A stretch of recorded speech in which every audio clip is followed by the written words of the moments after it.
Une année exceptionnelle, aussi bien au niveau économique que sociétal. J'ai pas souvenir que des décisions gouvernementales aient eu autant d'impact sur la vie des entreprises. Ça nous oblige à nous réinterroger en fait sur le sens du travail, le sens des organisations, la responsabilité de chacun au sein de ces organisations.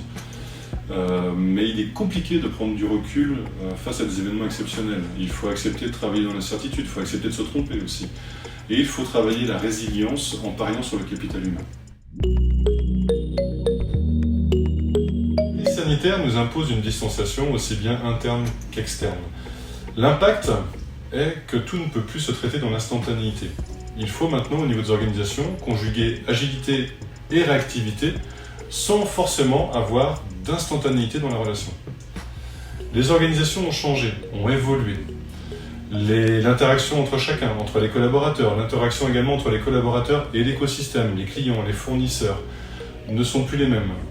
La relation au travail également a changé, et je ne pense pas qu'on reviendra à la situation d'avant.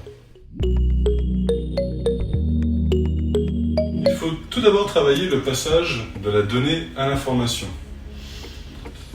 Les producteurs de contenu sont aujourd'hui légion, on le voit bien dans la sphère privée, avec l'actualité temps réel, avec les flux d'infos en continu, avec le buzz perpétuel. Et les entreprises ne sont pas épargnées. Aujourd'hui, ce sont 188 millions de mails qui s'échangent chaque minute dans le monde, et nous mettons environ 3h20 à les traiter quotidiennement. Et on rajoute à ça des plateformes collaboratives généralistes sur lesquelles il y a pléthore de documents, plus des indicateurs pour à peu près tout ce qui peut se mesurer, et je pense que ça n'a pas fini d'augmenter. Les usages externes ne se sont jamais autant imposés en interne, dans les entreprises. Pourtant, la convivialité est difficile à reproduire, même avec des outils tels que le chat ou la visio. Au-delà de la cohésion, de l'esprit d'équipe, ça nous interroge sur nos méthodes de management. La relation avec les collaborateurs est au moins aussi importante que la relation client.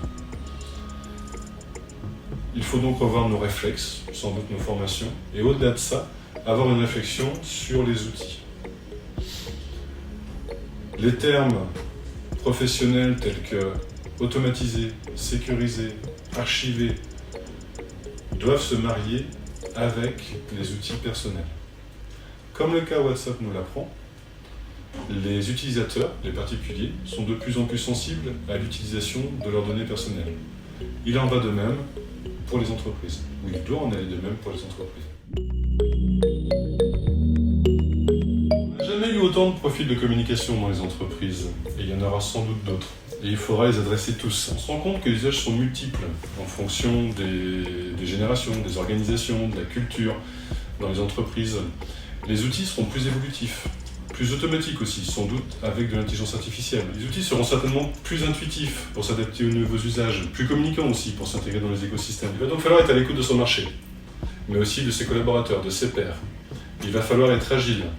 Pour cela, il va falloir anticiper et donc rechercher, tester et co-construire le plus souvent possible avec ses clients les nouvelles solutions collaboratives.